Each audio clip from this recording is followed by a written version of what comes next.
الحمدللہ رب العالمین الصلاۃ والسلام علی سید الانبیاء والمرسلین وعلی آلہ واصحابہ اجمعین اما بعد فاعوذ باللہ من الشیطان الرجیم بسم اللہ الرحمن الرحیم رب اشرح لی صدری ویسر لی امری واحلل عقدۃ من لسانی یفقہوا قولی آمین۔ السلام علیکم ورحمۃ اللہ وبرکاتہ۔ امید ہے کہ آپ سب خیریت سے ہوں گے۔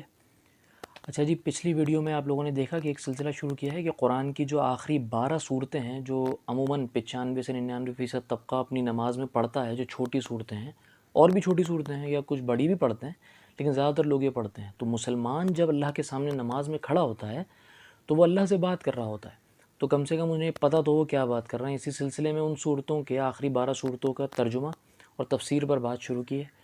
پچھلی ویڈیو میں سورہ عصر پر بات کی تھی، جو قرآن کی 103 یعنی 103 چیپٹر ہے۔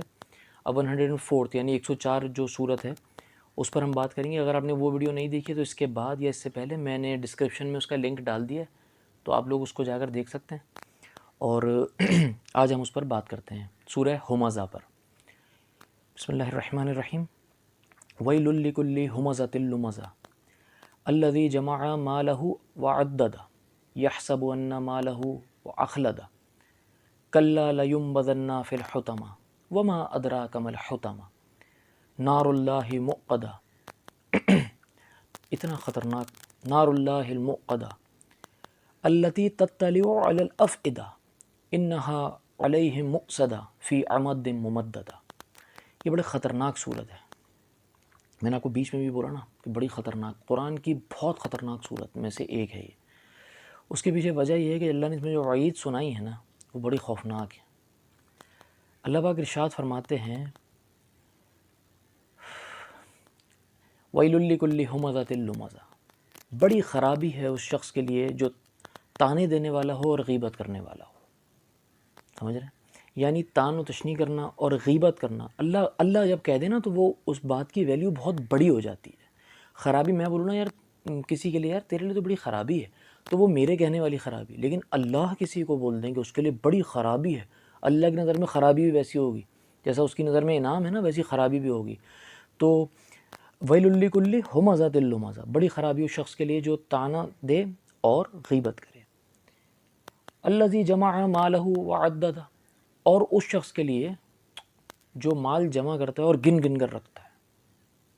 یہ بڑا خطرناک ہے معاملہ۔ بس پوری زندگی لگا دی کہ مال کما رہے ہیں اور جمع کر رہے ہیں، گن گن کے رکھ رہے ہیں۔ بھائی یہ ہے سیکیورٹی، یہ ہے سکسیس، یہ جو ہے نا میری کامیابی، یہ ہے مال کے پیچھے بھاگ رہے ہیں، پیسہ آنا چاہیے۔ اچھا، لوگ سمجھتے ہیں کہ یہ صورت جو ہے نا وہ عموماً ہے کہ پیسہ حرام سے آنے کے لیے، ایسا نہیں ہے، حلال کا بھی ہے معاملہ۔ زندگی لگا دی پیسے میں، پوری زندگی اسی میں لگائی اور سمجھ رہے ہیں کہ بس میں نماز پڑھتا ہوں، قرآن پڑھتا ہوں تو میرے سے میں بری و ذمہ ہو جاؤں گا۔ ایسا نہیں ہے، بہت بڑے بڑے کام آپ معمولی سمجھ رہے ہو، آپ مسلمان ہو، اتنی ذمہ داری تو اللہ نے عورت پر ڈالی ہوئی ہے، تو مرد پر تو اس سے بہت ہی زیادہ ہے مسلمان، تو وہ بہت بڑا معاملہ ہے۔ ٹھیک ہے جی، تو بڑی خرابی اس شخص کے لیے جو غیبت کرنے والا ہے اور تانے دینے والا ہے، اور وہ شخص جو مال جمع کرتا ہے اور گن گن کر رکھتا ہے۔ یحسب ان مالہ اخلدہ، وہ سمجھتا ہے اس کا مال اس کو ہمیشہ قائم رکھے گا۔ اب دیکھیں ایک بات میں بتاؤں، ہوں گے دنیا میں ایسے لوگ جو سمجھتے ہوں گے ہم ہمیشہ زندہ رہیں گے، لیکن فرعون ٹائپ، لیکن ابھی صورت تو ہر کسی پر اپلائی ہوتی ہے نا، یہ بھی ابھی بھی، تو ابھی جو ہے یہ صورت جو ہے جب یہ آیت آتی ہے نا یحسب ان مالہ اخلدہ، وہ سمجھتا ہے اس کا مال اس کو ہمیشہ قائم رکھے گا۔ تو جو لوگ یہ مانتے ہیں نا کہ بھائی، زیادہ تر لوگ مانتے ہیں کہ مرنا تو ہے ایک دن، لیکن یہ آیت کیسے فٹ ہوتی ہے؟ ایسے فٹ ہوتی ہے کہ میں ایسا مال جمع کر کے جاؤں گا اپنے پیچھے کہ لوگ یاد کریں گے، یا میں کچھ ایسا کام کر جاؤں گا کہ رہتی دنیا تک میرا نام رکھا جائے گا۔ برج عرب بن گیا، برج خلیفہ بن گیا، یاد رکھا جائے گا، مر بھی جائیں گے تو، ہے نا۔ احرام مصر بن گئے، کیوں بنوائے گئے تھے احرام مصر اس دور میں؟ یاد رکھا جائے گا کہ کیا شے بنوائی تھی بھائی۔ تاج محل ہے، ٹھیک ہے، اس طرح کے جو معاملات ہیں نا، کچھ ایسے کام کر جانا کہ میں یاد رکھا جاؤں گا بھائی۔ یا کوئی ایسا اسکیم کر گئے اور وہ سمجھ رہے ہیں خوش ہو رہا ہوں میں، نیگیٹو جو فیم ہوتا ہے نا وہ، تو وہ اس چیز میں آ جاتا ہے یہ یحسب ان مالہ اخلدہ، ٹھیک ہے نا۔ اور اس کا یہ کیا ہے؟ کلا، ہرگز نہیں، کلا ہرگز نہیں، کلا لینبذن فی الحطمہ، ہرگز نہیں، بلکہ وہ تو جھونک دیا جائے گا حطمہ میں۔ وما ادراک ما الحطمہ، اور تم کیا جانو یہ حطمہ کیا ہے؟ اللہ نے خود سوال کیا، آپ کو بھی ذہن میں آیا ہوگا حطمہ کیا ہے؟ حلوے والی ہے، توئیں اور میم کے ساتھ اس طرح ہے، حطمہ۔ وما ادراک ما الحطمہ، اور تم کیا جانو حطمہ کیا ہے؟ نار اللہ موقدہ، آگ ہے بھڑکائی ہوئی اللہ کی۔ میں نے آپ کو بتایا نا کہ نیکی بھی، جب اللہ نیکی کہتے ہیں مطلب اجر کہتے ہیں تو بڑا ہے، سزا بھی بڑی ہے۔ تو آگ ہے بھڑکائی ہوئی اللہ کی، میری بھڑکائی بھی نہیں، آگ ہے بھڑکائی ہوئی اللہ کی۔ نار اللہ موقدہ، حطمہ کیا ہے؟ آگ ہے بھڑکائی ہوئی اللہ کی۔ التی تطلع علی الافئدہ، وہ آگ تو ان کے دلوں پہ جا چڑھے گی، دلوں کو جا پکڑے گی۔ اب یہاں پر کیا چیز ہے؟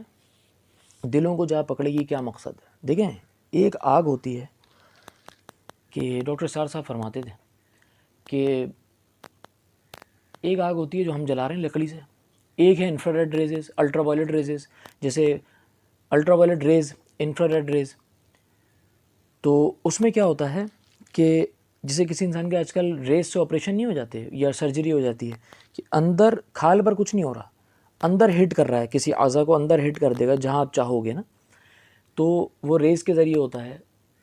اب جو ہماری یہ جو چولہے میں آگ جل رہی ہے، لکڑی جل رہی ہے، یہ پہلے جلد جلائے گی، پھر آگے کا مطلب پروسیس چلے گا۔ لیکن اللہ کیا کہہ رہے ہیں کہ التی تطلع علی الافئدہ، وہ تو دلوں کو جا پکڑے گی۔ کوئی کیمیکل کی کوئی عجیب آگ اللہ نے کیا بنائی ہوئی ہے، وہ دلوں کو پکڑ لے گی جا کر آپ کے اور میرے۔ اللہ معاف کرے، اللہ بچائے اس وقت سے۔ انہا علیہم مؤصدہ،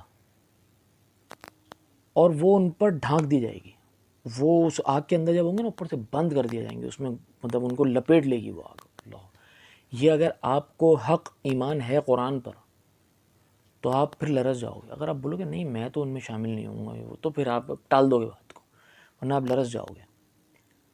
فی عمد ممددہ، اور یہ آگ کے بڑے بڑے لمبے لمبے ستونوں میں بند کر دیا گیا، بڑے بڑے آگ کے ستون، آگ دل کو لپیٹ رہی ہے، مر نہیں رہے، خوفناک۔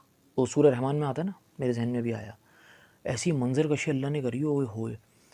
وہ مفہوم ایسا ہے کہ ایک بندہ نا ابلتے ہوئے پانی میں ہوگا نا، بوائل ہو رہا ہے پانی، اس میں ہوگا، اس کے اندر اسے ڈال دیا جائے گا، بلی اعوذ باللہ تعالیٰ اللہم اجرنا من النار، اور وہ سامنے دیکھے گا آگ کے لپیٹے ہوں گے بڑے بڑے، وہ بولے گا اس ابلتے پانی سے تو وہ لپیٹے بہتر ہیں آگ کے، اس میں سے نکال کے اس میں ڈال دیا جائے گا، جہاں تیری خواہش ہے نا تو وہاں چل۔ وہ وہاں چلے گا نا تو وہاں چیخے مارے گا، تو پھر وہ ابلتے پانی کو دیکھے گا، بولے گا وہ بہتر تھا اس میں چلا جاؤں، وہ اسی میں گھومتا رہ جائے گا۔ سو بڑا خطرناک منظر ہے، انسان کو خوف سے کانپ جانا چاہیے، کیونکہ اللہ پتہ ہے وہ ایمان والوں کے سامنے اللہ کی آیتیں پڑھی جاتی ہیں نا تو ان کے دل خوف سے لرز جاتے ہیں، ان کی آنکھوں سے آنسو آ جاتے ہیں، اس طرح کا معاملہ ہے، یہ قرآن کے الفاظ ہیں۔ تو اگر نہیں لرز رہے نا تو پھر آپ ایمان سے بہت دور جا چکے ہو، پھر فکر کرنی چاہیے۔ تو یہ سورہ ہمزہ کا معاملہ ہے، غیبت کرنا، تانے دینا، مال جمع کرنا، کون سی ان میں سے آپ مجھے بتائیے شے ہے جو ہمارے اندر نہیں ہے آج؟ تینوں میں سے بتاتے ہیں آپ۔ اور وہ بندہ کیا سمجھتا ہے کہ مجھے بچا لے گا میرا مال، برے وقت میں میرا ساتھی نہیں بولتے ہم، برے وقت کے لیے بچا لو۔ بھائی تیرا برا وقت مال ختم نہیں کرنا، مال نے ختم نہیں کرنا، اللہ نے کرنا ہے، اللہ سے ہوتا ہے، اللہ کے غیر سے ہوتا ہی نہیں ہے، مال بھی تو اللہ کا غیر ہے نا، مال سے نہیں ہونا۔ یہ جملہ بولنا ہی چھوڑ دیں، برا وقت آئے گا ہی کیوں، پہلی بات، اور اگر اللہ چاہے گا تو برا وقت آنا، اللہ نہیں چاہے گا تو آئے گا ہی نہیں، تو کس بات کے لیے جمع کر رہا ہے؟ سمجھیے گا اس بات کو۔ اور اگر اللہ چاہے گا برا وقت آنا تو مال کی کیا حیثیت ہے کہ وہ آپ کا برے وقت میں کام آ جائے؟ یعنی کہ برا وقت کا آنا اور اس کا جانا دونوں صورتیں اللہ رب العزت کے ہاتھ میں ہیں۔ یہ بات کو سمجھیے، اپنے ایمان کو مضبوط کیجیے، بڑی خطرناک صورت ہے۔ بہرحال آج کے لیے اتنا ہی، اجازت دیجیے مجھے اگلی ویڈیو تک کے لیے، دعاؤں میں خاص یاد رکھیے گا۔ السلام علیکم ورحمۃ اللہ وبرکاتہ۔